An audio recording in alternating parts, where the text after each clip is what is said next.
And finally, let's focus on the tools and the specific methods that we can use to attack web applications. So this is the list of tools that some of them we will use during the demonstration. Some of them I encourage you to test out yourself.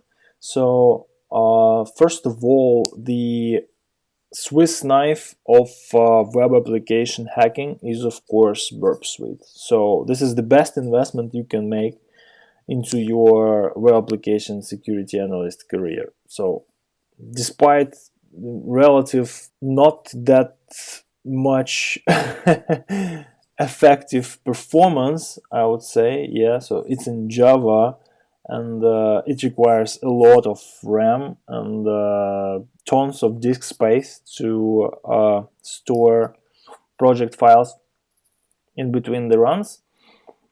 Burp Suite is worth every minute you use it and every buck you spend on it. So it's a collection of tools, basically. So it's Suite because there are different tools in it, and some of them are for analysis, some of them are for attacking, and there is the extension mechanism that allows you connect external plugins to it, right? Available as open source or commercially, and you can write your own.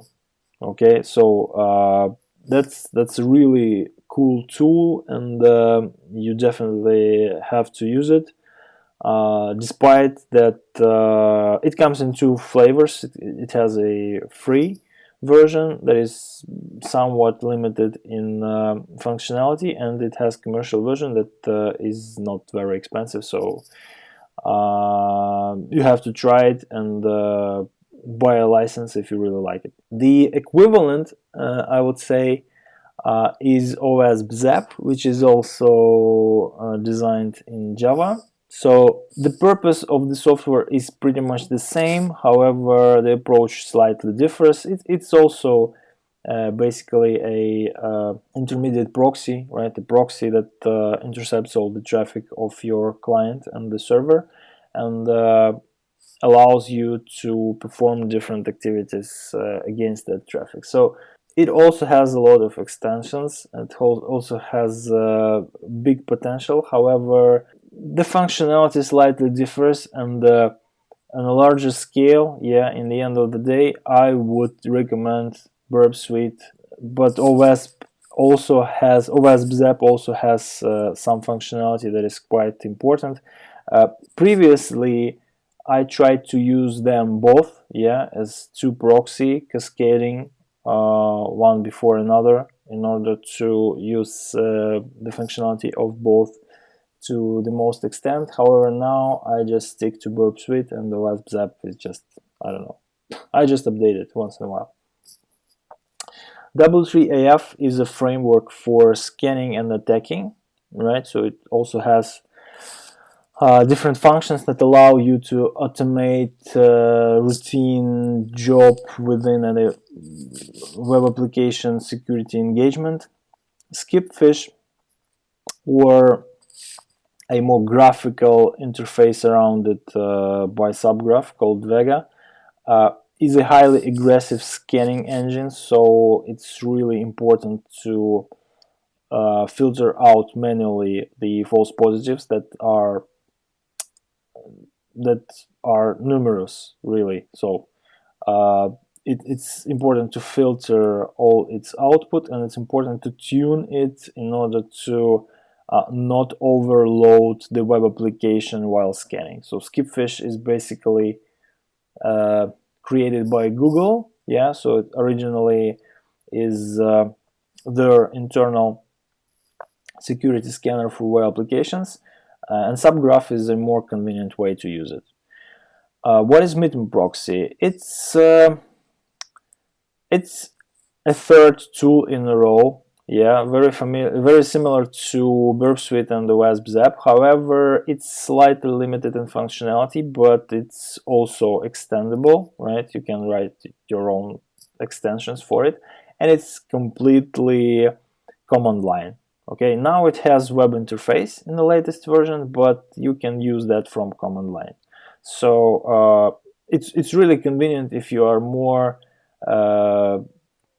used to the command line interface. So that's the way to train yourself in working with HTTP traffic on the console, which is not really what many people would like to do. But if you are really a Linux or Mac OS user, the power user, you will certainly like it. It's and it's much less resource demanding, I would say. Okay, so yeah, you can script that, you can work with the web interface if you like, but you should certainly try it out. What is SQL Map? SQL Map is the most comprehensive SQL injection scanner and exploit toolkit. So it is really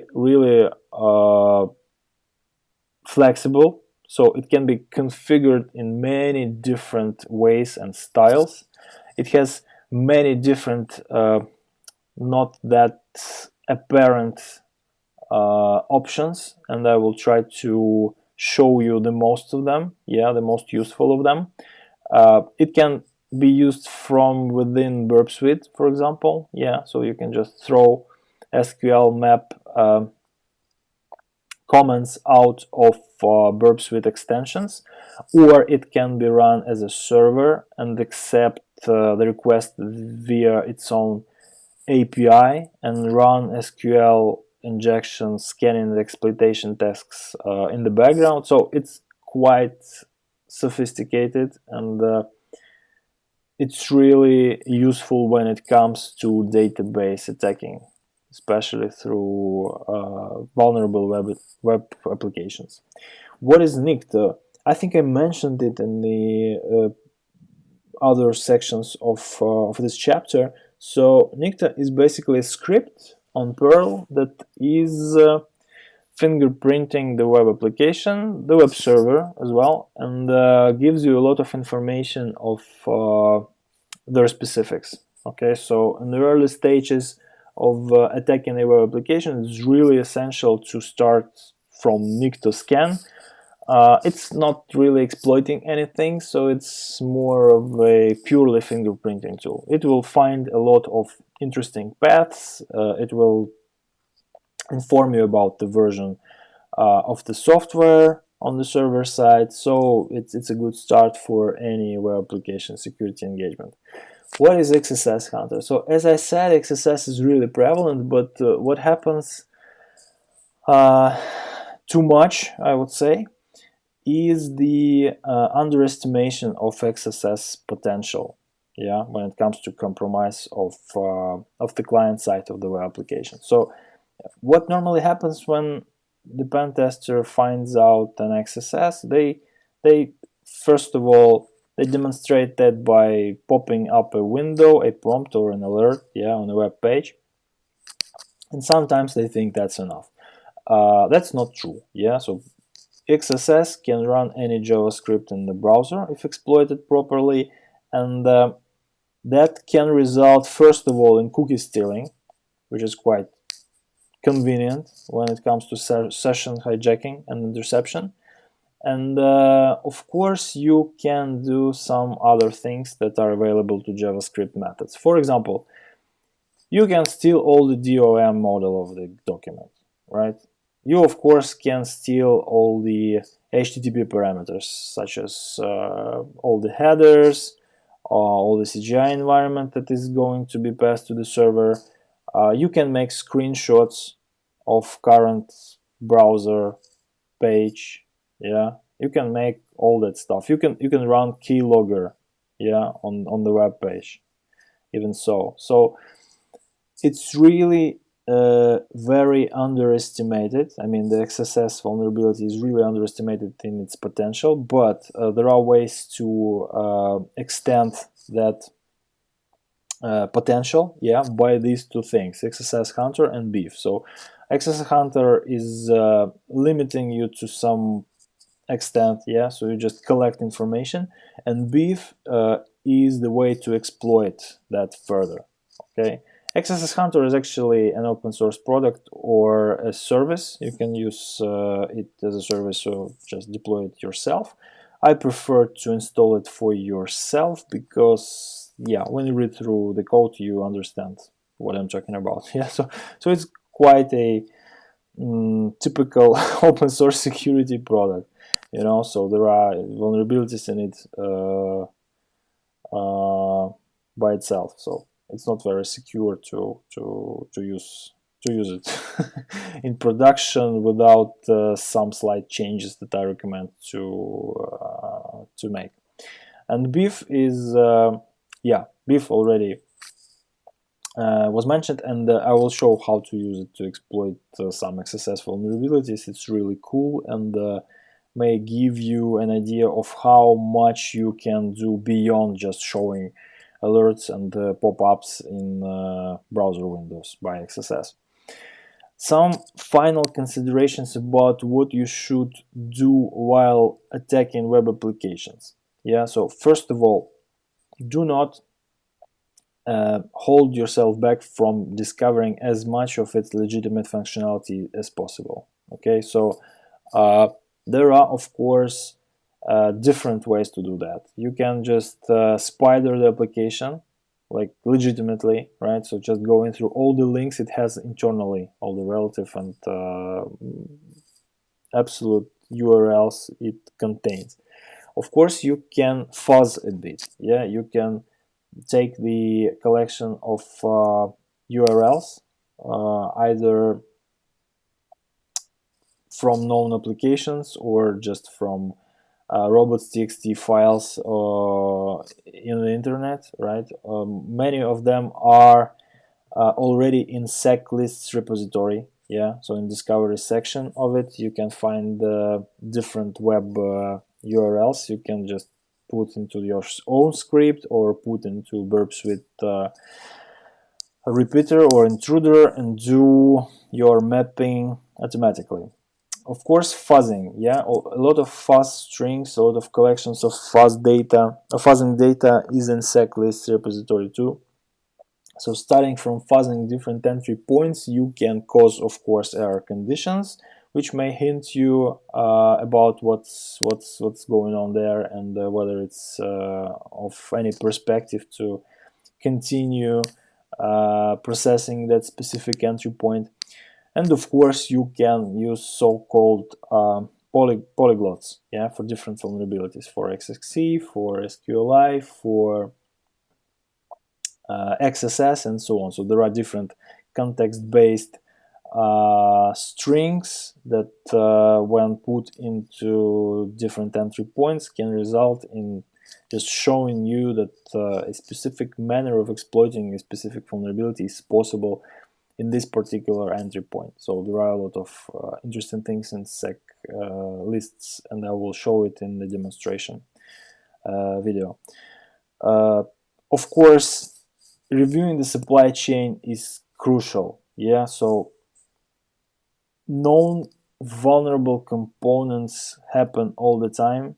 The use of code has its advantages for security, and of course it has its drawbacks. So be very, very put a lot of attention to it. It's really something that can save you a lot of time while pen testing.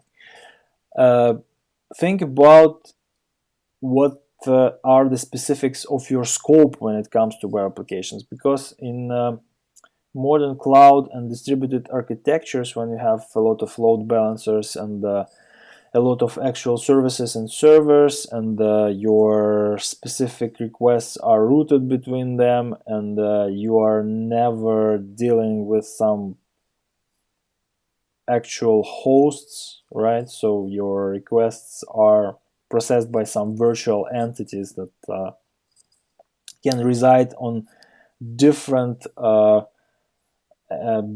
physical infrastructure components from request to request, right? So think about it, because mapping all those elements can be tricky sometimes. It's It's important to see the difference between different responses. Maybe something will come from a later version of a web server and something from a previous version, and these slight differences will give you hints about where to put more attention, where to try to find more vulnerabilities, because the monoculture is rare currently. Yeah, everyone is trying to use as many types of different technologies as possible, and there are different web application firewalls that can be exploitable by themselves.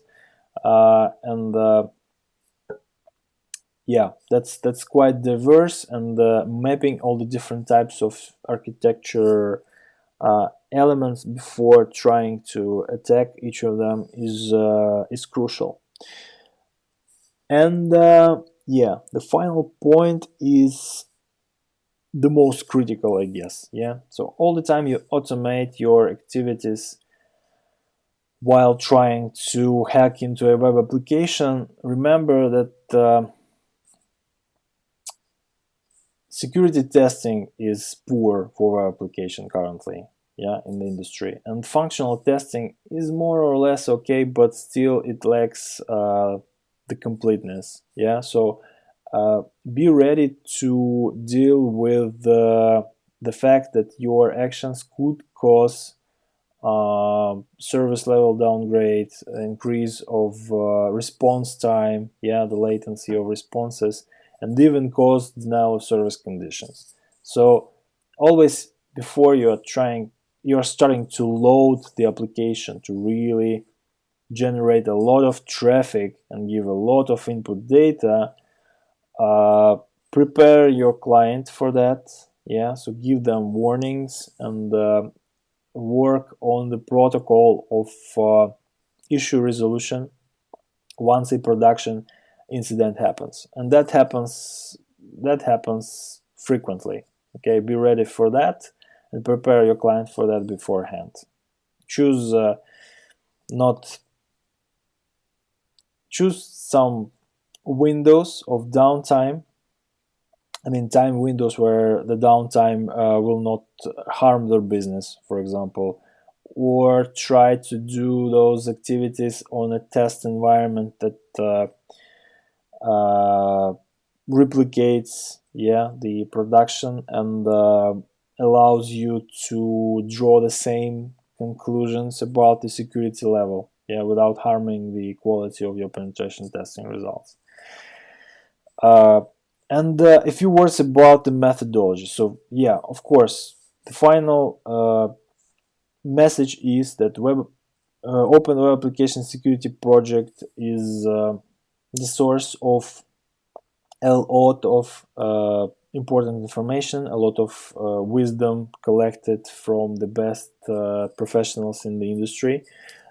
And currently, you can think about bug bounty movement, bug bounty uh, industry, I would say. Yeah, so it's a part of security industry already, and it's quite massive, and it produces a lot of methodical results. You can think of it as of your training field, yeah, as your gym. You can use and train your skills at, and bug bounty community is producing a lot of really valuable updates to pen testing methodologies right now. So pen testing historically has been developing not that fast, yeah, as bug bounty community is developing now. So a lot of input and a lot of updates to the methods and the techniques we are using in penetration tests are coming from bug bounties, because yeah, crowdsourcing penetration testing was a bright idea. Yeah, its strategic value is questionable, but for the reasons of development our of our toolkits and our methodologies we employ while pen testing, it's gold. Yeah, so it's producing a lot of valuable input, and don't forget about that when doing web application penetration testing, especially because bug bounty spans over that field and covers it completely. All the internet giants already have bug bounty programs, and yeah, I will show you where to find a lot of interesting information, a lot of reports about existing and fixed bugs in high-profile targets.